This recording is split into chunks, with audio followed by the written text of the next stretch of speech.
na nampa bo akese manso adukrama unity and progress esreso eda wanim manso dade ase manso do mebeposo hwehwa ahini ekane bosome frɛ ho nsuayem nyame mre yene so number 2 wo ha oni sen tebe so number 2 agin boat atwemakota one way bekwa ekone yaw kusia pia kwa ahoma chichire soji free so bosome frɛ ho step by step tikrom ye brenye kwansuayem number 1 bosome frɛ ho original makosa jenisu bontefu obi ntiase manso odumase nana boachi yadom UST kokoben asafo nyame che wa promase wofatawia danso God bless Kochi new site the rock oti wood village ocheso nyame ensenie awa pechi twapiase keke kabobo manso nyankomase nyame bekire manso afede nyame no onim kunsu ba ne ekrom opani job minti bosome frɛ ho fox kase emuda ho pefe.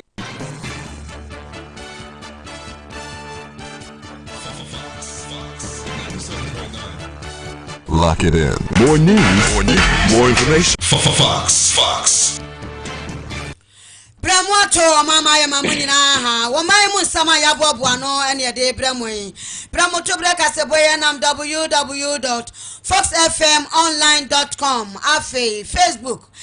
Fox FM YouTube no Fox TV GH Tinin Radio Fox 97.9 FM afi woko Instagram Fox FM Kumasi Twitter no Fox FM 97.9 Information centers bebru ha ene aduonom omososo ne ya to kese ya womo fa promoto breka seboye bi sanso ena Emmanuel Information Center Asante Achimofo ase womoso abiem Mate me hu Information Center God is great enso e wa Asante Achimofo ase 103.1 or recordo takura de Fox omososo fa kaseboye na promoto breka seboye no atifin sam no ene efutu mrase bedwani Alexander Afenyo market de atudwa se nei se eto aba ewo man Ghana mu a endi samu ekunu ba repoto de nti okan ye no yede mu chimu bebrew anabo sara adu asafo kane dome kwa benyam na se bedwani wose wonu ne ho se yi levi aba no wa mama betubi wonu ne ho da na onyafo muntaka Mubarak nso ahye Ghana National Fire Service mekuru bo se ene omo fire tender no a egu ache no wodi ba be ka ho de ama wo mu osofo ya wo hwe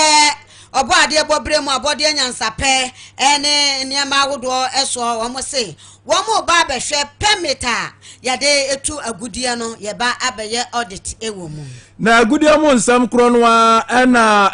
energy minister John Jinapo ono so egba amane ewiese nei sa good for ye no wo ba be mu nsakrae na omo so e de akire o my Ghana se omo waze GPLTU krono e de aba betu dwa se amafo enya abotre na wo mo hwe ama petro bo no adurubia bi omo baba betete ahyentiade eso emaburu ye wo Asante Achim atwede enso e de to otikrekra ngoma so na se tutu abebi anim se ne wonwe no omo na afei gramse edu amunya pa wei ane sama wodo bi ne cry o promoto breka seboy so ye ne de ka seboy bra wo aye oforado mad the super duper international woman ne nana ya opon chicheku otafrija Africa sebo no enchemu enie afe 2024 na Ghana fo nyina akwa abato so kokoto aba ne yewie na chese ndc amoyekoro kom na shebedwa akuna no omanya 183 seat na afe MPP amoyekoro nya 88 na edidibidi mu obi anka hwinshem enu ada na Alexander Afenyo market futum na shebedwa ni wona akọ na shebedwa fi adom kuma no woda no wode atudwa awie se ne se Ghana fo nyina ye wan logo la asa akọ akoto aba pa enko nde se de ono ankasa anoma bog hwemagu na sum no kire se ndc amoyeko no omba reporto na na shebedwa mu bisa se how ade na akasa sa na oche so wabra ya 2024 aba no ndc amoyeko no kasa hye saa sabi ye jam kura ngom ka so mu afidie bi a omwan ya nyankopon betonko ama Ghana fo yenya ejapade bebre waso mo ka dompa bia ama mampani JDM kura ka se wo ma no enafu ama akomako wo ha ne aduonu 120 days o de be sakra Ghana ma Ghana yes America no na so ne ye waboso miensa ezo ye hwede na akwa kosie ndc amoyeko no nya hwe bo so mo hyeye ede ma o man Ghana ni to man Ghana salai koto abade ma wo mo no wɔn nya hwe wɔn mo ho wampo sɛ wɔn ba mu ba kumpo de ama wɔn ne ti na odina so a ɔka saa asɛm moment Alexander afenyo marking ne nsɛm ni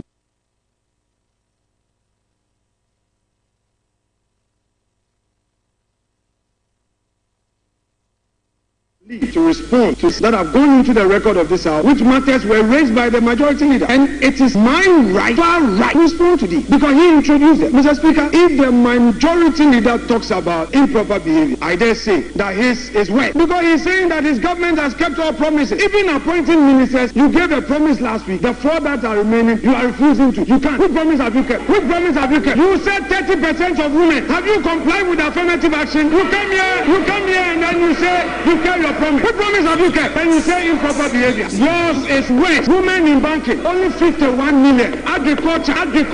The farmers, the poor farmers in the north, the poor farmers in the south. What promises didn't you give today? You only allocate a paltry sum for the agro sector. The 924 million, a chunk of it goes into compensation. What is the Minister of Agri going to do? A redundant minister? What about your big push? Nothing. When you say you kept your promise, you've not kept your promise. You've not kept your promise. This government is even becoming a lame duck. This government is even becoming a lame duck. If elections are held today, you lose. If elections are held today, you become the minority. If elections are held today, you will be the minority. Your majority will go down to less than 100. If you like, declare election. When the president declares, and we'll see.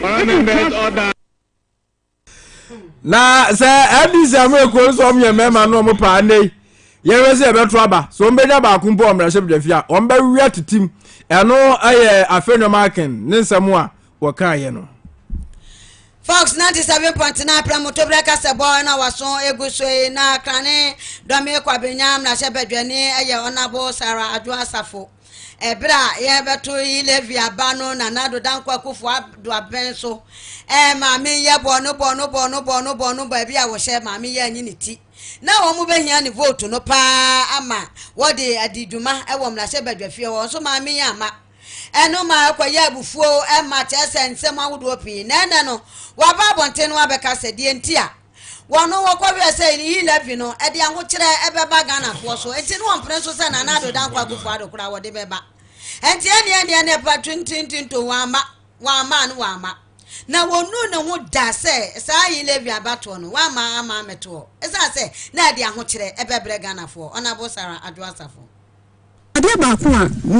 me regret Baku. I will never Levi I the bomb char. Levi no.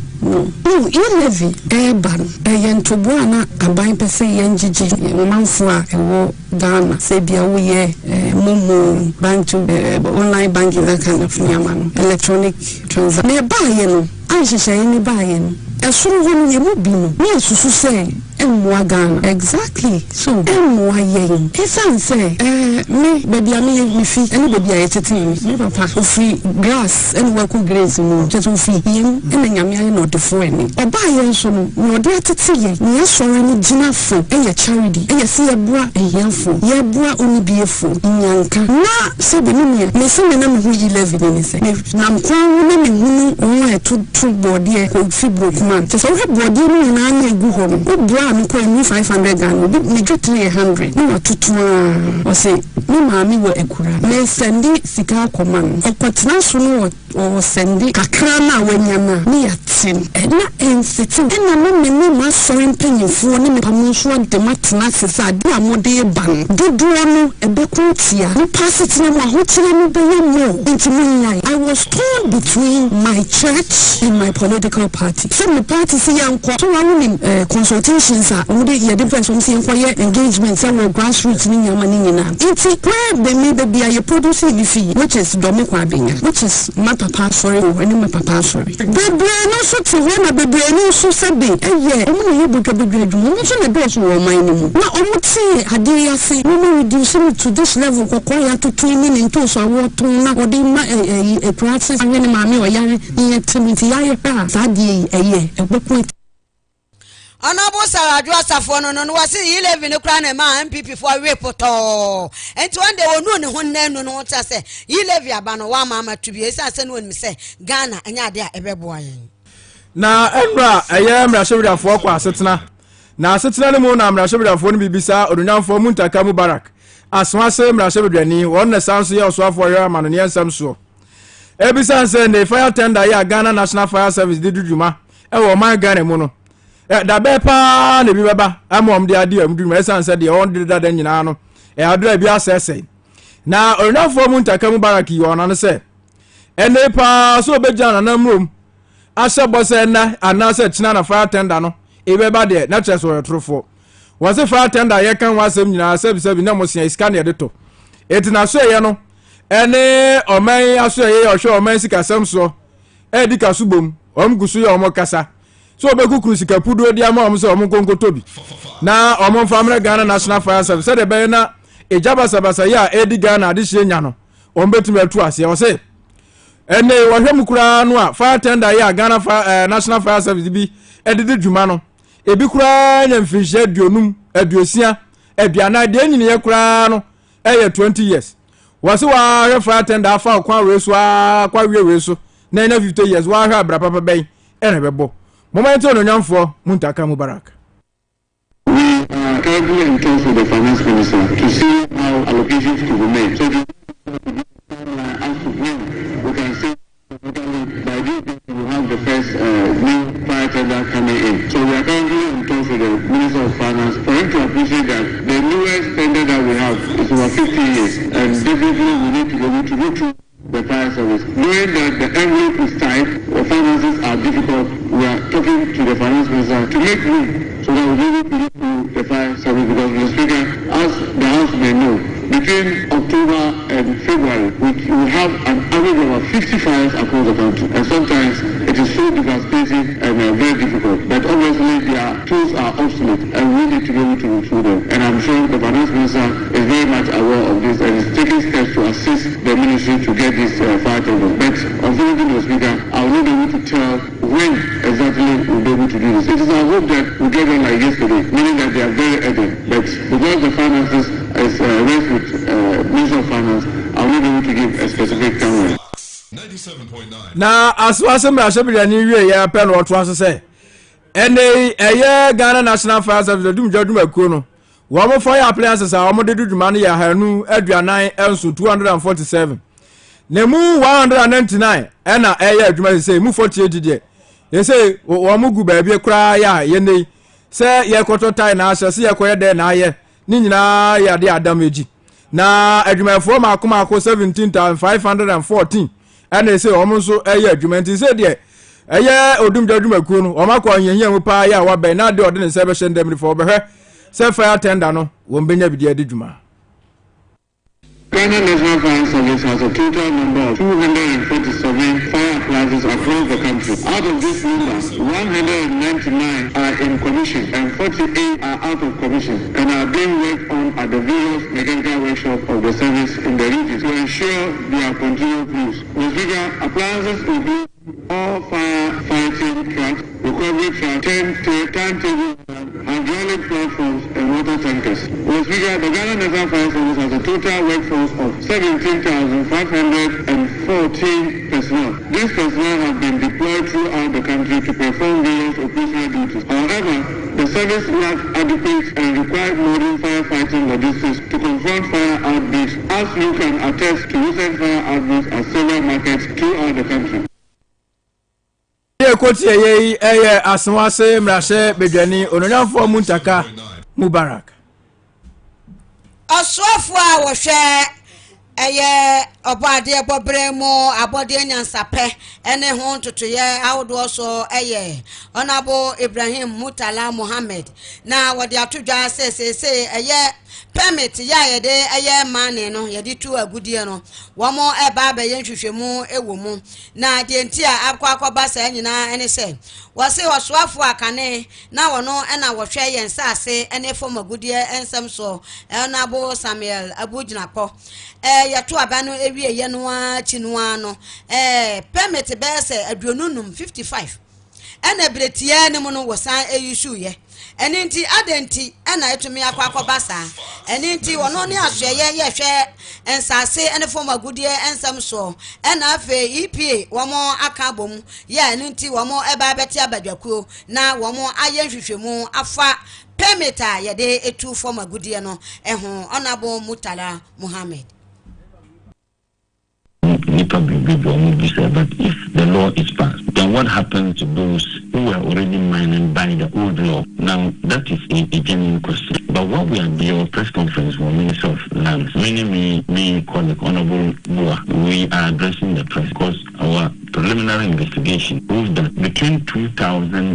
December 7th, 2024 to January 7, 55 permits were issued. 55. Yes, after elections, 55 permits and licenses were issued here, and also the Minister of Environment, the Minister of Lands and Natural Resources.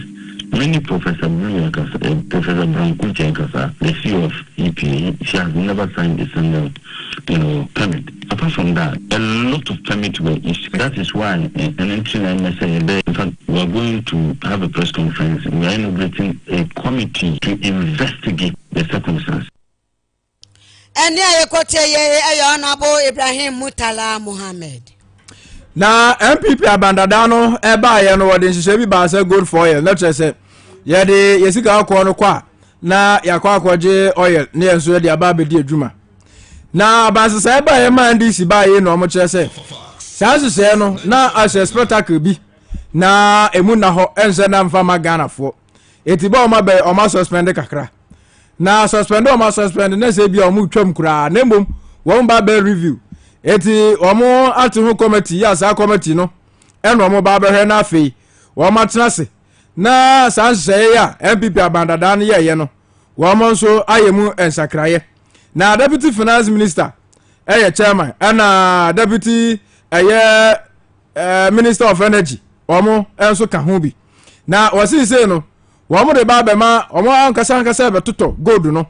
na chese omo de ama ankrankre ne mu ada ho fan magana ni bia se de be ya yesika semi betimi agyan na asisanse yesidi no isi ankasa sidi ne da fom se tim na o ye no krom kotom de dollar na kokoto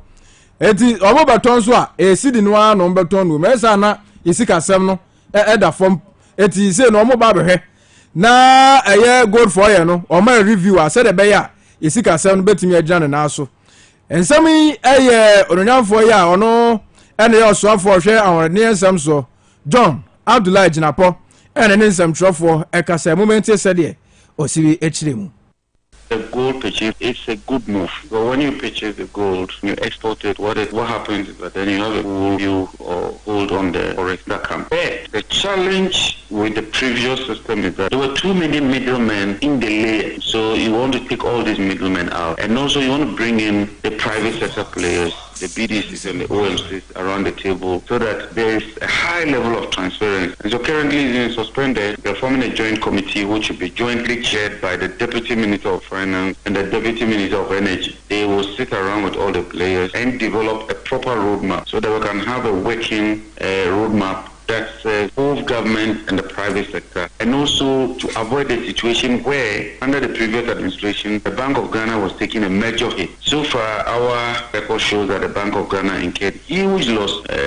almost about $1 billion thereabouts. And so you might satisfy one arm, then being taken through the other arm. We don't want that. We want a workable, efficient system that protects both government and the private sector player and make that forex available. But clearly, I fully endorse the purchase of gold and using that forex to backstop not just the BDCs, but even the IPPs and other critical sectors of the economy in order to stabilize the currency and bring about a high level of predictability.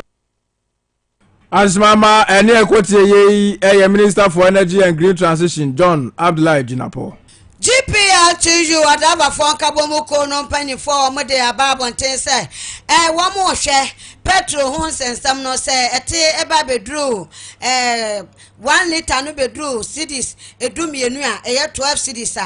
per liter and there one more ebate shintiabo eso ama for ekomo aha womo na eya achamehine abedi achire ema GP achi yamanoko no yewura samuel amwa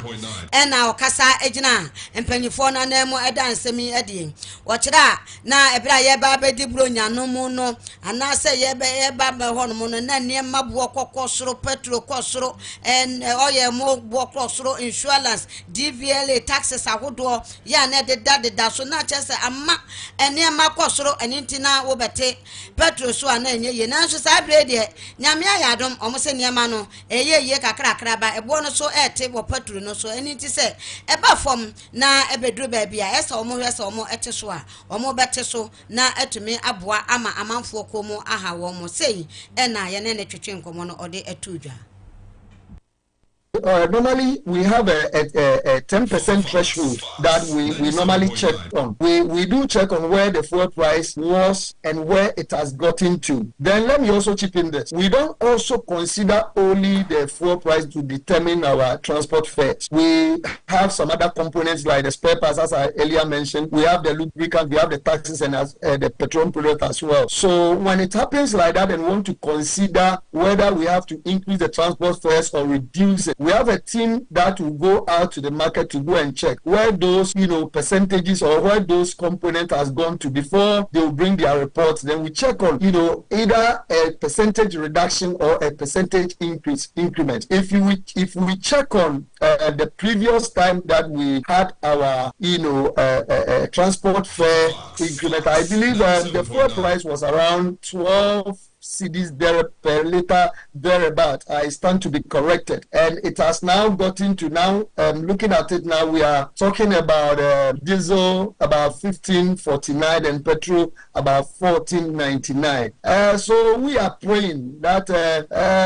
it should come down to at least around 12 cedis per liter thereabout. Then if it comes that way, we also check on the spare parts where it has also gotten to. Because for where the spare parts is now, it will be difficult for us to reduce our transport fares.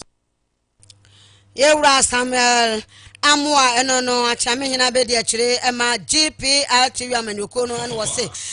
petrol no yete so a cash no ho ne ma no enye petrol nko an egina so ewia se ye tobuo no mu anase yete so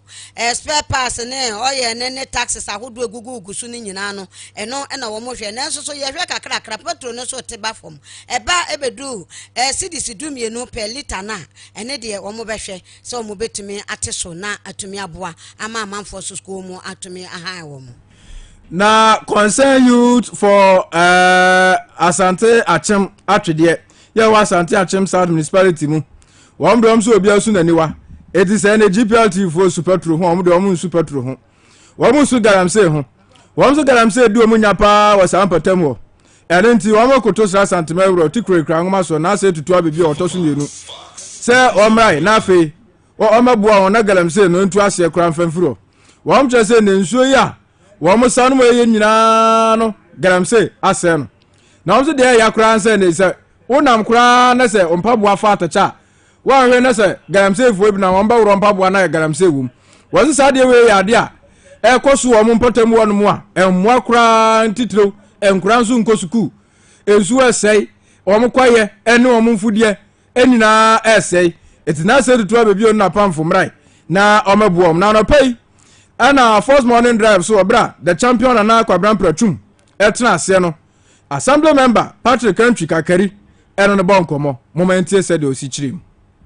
ba tanya eda kubiom ho ta bia yo ho no na wotutu eye galamsi na asase a affecting nyame ye yadom ema yetimi nya baako yede ne bekire penfo wono se woni mo hwe anso ne yede ko eye police station ye koye yeki yede bibia ma abanfo se omo betimi aye hwehwemu na yetimi ahwe ne pomasibe afide sina ne yente eye eho enka ena eye adwada etwa mu yi ne kire eye na wetwe se endra anase ne nansa yesa piki another intelligence eno somranti eno so sa eboaye ye ko video ko na nye so ma baye ko no mo ho a mo yesa ade no abaho sem se eno so bia ye na mo ye no yensu a edede nkuruma no de en se ba bia mo be galamsi ne be bia yensu ye ko na ba bia yensu ba ko ye friends se Kome River eho eno mutu eyesa eye galamsi no eyesa eye amrani ene omunye mo de yesa galamsi de horo adi nyina na sa de ne wo ho no kafra empesi ebe mrabe shey nsemunti me frɛ eye aposifo se on embra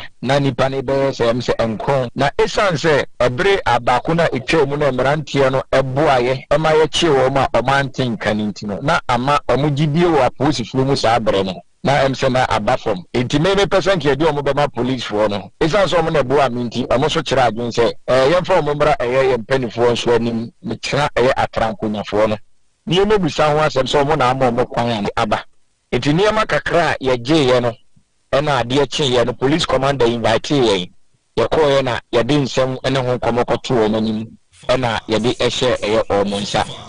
ye wa twen mu se na enka ye beti wo mo enka more than 5 days na yenti aposifo nka ana yempanifo nso wo mo nso ntimi nka bibi nso nya dai enkyere yen etini sa kwa so nintino eba me bo modern ene mpanifo kakra mo nso enso so saade no so no ema me ye press conference in my capacity as an assembly member together with the unit committee and the youth of Asante Achimatwede ena ye de yensem egu enkrata so kasa kire media ne se sabre bebi asa okona kuduru no eno hwe bebi a yede nsem ne kwa na ase yakata so asa wonti ho hwe na behwim akono yesre yura ese oma ne mpanifo ma twidi krom ho ya ye ready di ko hu ye no ye hu ne se yade a se ye tena se ne ye nkasa ho a ye ti krom ho na saade ni didi asia na ebesei ye yensuo Abusiafo we assembly member de ma Asante Achim atwede abato mpasua so Oronyanfo Patrick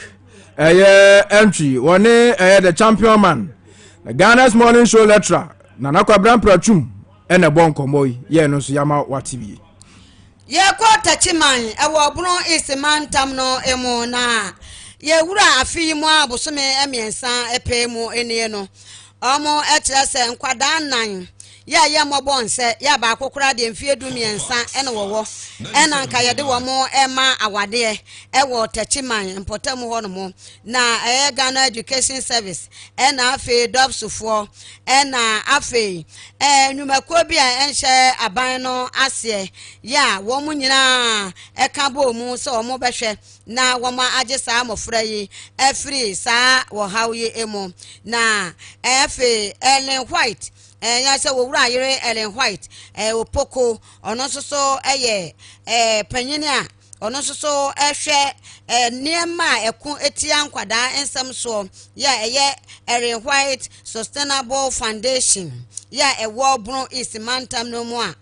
wo mo soso anyina aka bo mu se wo mo behwe na sa amofra yi ya je wo mo afrisa awade no emu na wo mo hsss de nkwada no mienu omo akokra suruma ya wo mo esua de mienu soso yayi wo mo afri buno ismantam no mu hono mo de wo mo akoba be fofura aposifo ama wo mo maame mo soso asensan krata se nkwada no enko school na emom enye awade enti ena enkwada no wo ye ma mofura no enyini na anka ya amene ne dua so no ye chimbele ye maame Ellen White kasaye efasa ensensem no ho yenko na yenkonkotie no teenage pregnancy above from but when him say wo ha e kan nipa ho e ma techima na so techima nso pa eti a gradual process teenage pregnancy betime to ase but kakra see ye fiti prekope empo yesen eti meka say nyame adom ye policy a aban dada no e de ba ye no NPP government the policy be by near say prevention of teenage pregnancy and re-entry after childbirth na say ye mbode rusa akwale bi anyem because ye hu sa akwale bi a wobutaye sinani so wo so dru ho eti da we ne de ye bo na emom ye ni pay de na agitum say enfonso wo ho eti at the end of the day ne koba sa akwala de koye enfonso etime de enyi semba na obanyim on the way e ho na police ne sign ka say re-entry after childbirth eti wa wewie butaye na sinani so no ye ma akwala ne kafie ne wamba school a na ni so ade hu no e be ka kwan so eti aban se da bi me share in your butaye si we ni so enti sign bra school na untumi achieve goals and objectives are set no enti teenage pregnancy no shouldn't be a hindrance so beka ya teteno no obi nyempe na ni school kwa ye basa but we dia kwenya aba sa kwala bi anyemonye de be on sign bra school but the rene de ye bo yen de ye benya na nka kwala bi ani ho benyem na enso so amfonso ho enti na ye nipa nso nti ekoba se o sa kwala ni bra school enti say de teenage pregnancy ade a akofom o de toto meka 2019 2020 2021 o de besi enda ya mame Ellen White opoko eno no na no echi no eno osan edi tudwa na wo kire se wo mu gusua ya wo mu ehwe se prewanyi nsan no ya ekoso wo techiman wo bunu isimentem wo no mo no se de esi eko enemu ntentem no ya nhwe na wo bia ento ne bafo na mofra no soso enhwe so betumi akora wo mu na mema no soso agya nkwada no ama wo mu soso asua ade ene so wo kan se efa ho. For child marriage needed this year, this is the fourth one on my report. Adeba Kwedi and Yansusono, and Kayadi say, Yambani in a benyo more school. I will be an Koware because Obia Yabo Friday and Kawari and Cow. Lenso Suba Tichiman, a child marriage, a day Kosopa, Eti, Oba and Esotis and Aminu Bikasa. Even this week, yet me, I rescue me. Meanwhile, through the support of teachers or more school, and teachers, Limedin Kiabo Mabaso, and Pimpi Nayana or Muno Mutia, and so say, Biakalabim. School eti yentu anamon we obetu anamon na ebia ya mpase akwala na edine koma aware in any child marriage dey enye ikwa akwala ya abofra dey make said economically onye empowered eti akwala we ko ware a ede mo na ode bebo afie enti at the end of the day no obe bed na nasa studie ama nipa ne ko ware na ni nebusua and ye ka se betu ohia so Ghana bebrebe na ye kun ye betu ohia ye sorry sustainable development goal 1 ye bo ho the eradication of poverty media mi titum pa say ye tu nyoma bi to say child marriage asia you bet me to here so Ghana most of times eni aye kokotie ye mame Ellen White opoko na wo mo kire se emprewanyi nsan kwaso ne nyina no fafiri abusua fafiri nkwada fafiri mema awale ntam emwa eni ti ya man kwada no nkọ school na wo mo ewia eduru bra esese ye ware ya eno so ya wale ya ho meso wa hanye nkrato ye ba ye beto amuso. Praise the Lord, everyone. God bless you. This is Pastor Addison Adamu, live from Atlanta, Georgia. Kwasieda enyumrebia no num kwasi nansia pepepe. Catch us on Fox 97.9 FM. We'll be live every Sunday, 5 p.m. to 6 p.m. in the evenings here on Fox 97.9 FM. God bless you so much and looking forward to next week Sunday. Hey, say a kayampa, said that you be tried a dibim, and Tuntuma big team a new rough, a drum ready crown. Come in this summer bush for. It's answer, my trying Tuntuma drobebre, and so still, I should woman until send me discover Fox Mosquito Coil, and only my chinkwa, a boy, Juma Papa, na a shamso, and you some say, put me soon of them, put me soon of bunting, and so she had down enough for them, and to know bushia bedda and naho. Tianim, and ye dick more dance here. Kaise, Ubenya was shops a hoodroom, the opera door to Enkran, Kokenshi, Kumase, Babsap Enterprise, Ewa Doom, or was it for 055-5216-909. And Okoforidia, Obetimiswa Frey, I was 0249-108230. Fox Mosquito Coil, Yabed da Enya Yasumdre, FDA, Ajedian Kratwe Atu. Fox 97.9. I wish I for them as same when you are quite build about Fox 97.9 area pem to break us here bo so any na area ye fast that my abo for say asne na area team na say ade bi no twema so ni padua no mu a samanama amuzu e ba clinic na ononko na den begina ayese ne na fe wabua no fo na wabua on so bim yade bia ye du nya e woni padua no mu no e amuzu e ba clinic e na betumi atu ase wo ye be ma ne titiro no wa bema no hia ne hia kitikiti se nwani mesoro fa kodan mozu e ba clinic bema de amsi nyo sika nyo botom ene ma oye bema na momu sisim ene ma oye mema eti chirome masem ewo mpaso amuzi aba clinic ene betimi aboa no wadi o me masem ewo empaso na osisi na yo ya suffer stomach ulcer odi shebe aton 17 wan gas waton 17 ompa amuzu ene betu ase wo low sperm can gonorrhea koko anase stroke yade bia ye woni paduam no ye ni ayewo kumase yankota funhia so ebe moro market sunya no so ye ko sunya area trenkran medina station wono ya yewo anase ebe mekom no phone so come 024777 6743 024777 Poco Pharma Company Limited was say na be slop no eye mojaduro na mojaduro no mu a anemia yade ne ha mo no mojawie ewo mo so no wonom na be slop asesia na moja no a recover na asi ne dada mu aninti mu amota akwaji moja se oye pani so ya abofra umoja tawe a kokope na be aye slop no nom na emoja ne mra kama emfa emawo na hakmot vitamin syrup so ye mofra nu ane nuro to bi ma ba obenyi ni brom abeye fefefe ema oba ne mo adado awo nkwada brem na wo bebre ni nyini mu no wanhwe yi a wan kasa nkwada mfie du kwa wanhwe na oba no wo mfie mienu die no akwa from na susu no wadi mfie du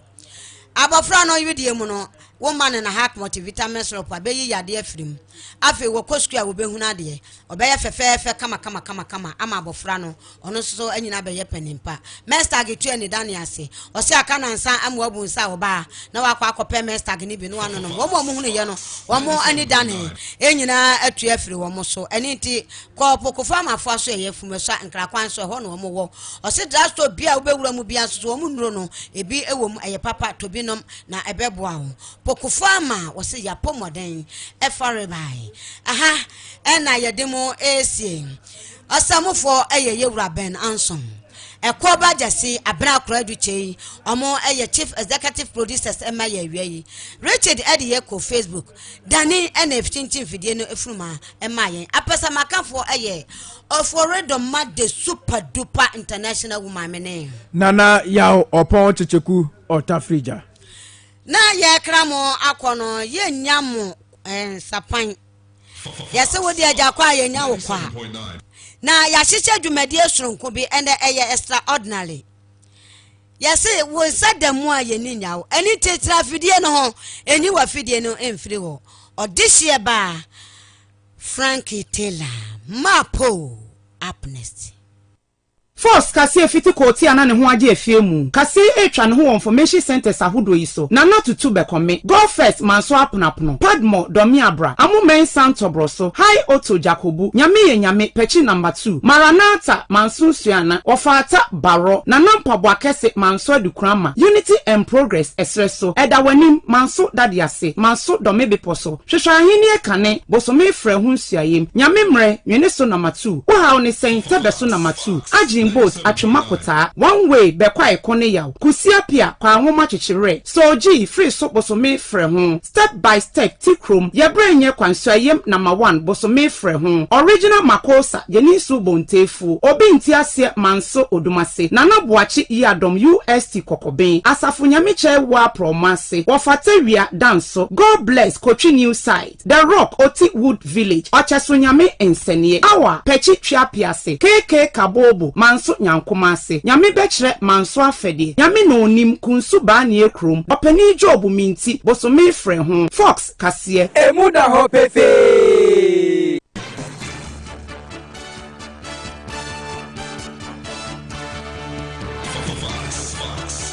Lock it in. More news, more information. Fox. Africa Express. Hey, say a kayampa, said that you be trying to give him, and Tuntuma big many rough, a drum baby crown. Come in this summer bushing for. As I say, my trying Tuntuma drobebre, and so still, as she woman namu, until send me discover Fox mosquito coil,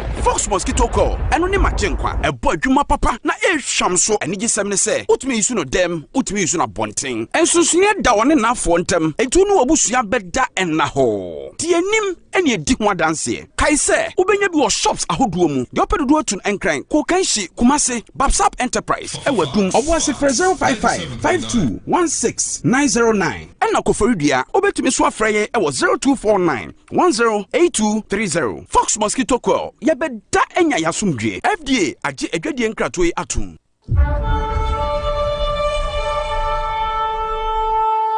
Yeah, command the money fight for Bomada. Hey, command the money what that? So shebre wa brabo wa warrior wa juma wa dache bitirimupo enu nsusu papa ebebemu a di so dem paiba emu oden eheda nase enema bi ewu o wa brabo mu a eyem paibo ne betima ma nya nkwa se enu guase eda wo so a onyankopo be na mpaye a wo boyi so amampeja aba enu nti eneneme enkambo de bia da abrabo no nu kopim no nsia Mirube Jinam Paiba a more day, what Dansia so the book of Job 22 and verse 28. Thy shall also decree a thing, and it shall be established unto thee, and the light shall shine upon